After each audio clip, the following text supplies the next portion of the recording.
जय सियाराम, राधे राधे. नवरात्रोत्सवामध्ये आपण सगळेजण देवासमोर दीप सुरू करत असतो, अखंड ज्योत लावत असतो. तर अखंड ज्योत लावत असताना काय काळजी घ्यावी हे आपण बघूया.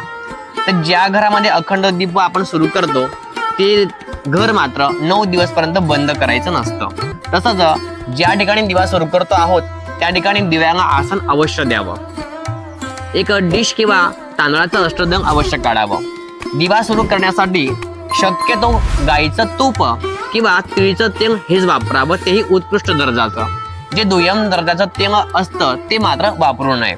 तसंच ज्या ठिकाणी आपण दिवा सुरू करतो आहोत त्या ठिकाणी दिवा सुरू केल्यानंतर दिवा नंदादीप असला तर फार उत्तम आहे, पण नंदादीपच्या ऐवजी कुबेर दीप किंवा पणतीसारखे दीप असेल तर त्याचं मुख हे चुकूनही दक्षिण किंवा पश्चिम दिशेकडे करू नये.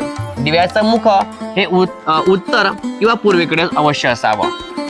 दुर्गा सप्तशतीची जास्तीत जास्त उपासना करावी. आपला कुळदेवतेच्या मंत्राचा जप करावा. जास्तीत जास्त नवार्ण मंत्र जास्त जप करावा. राधे राधे.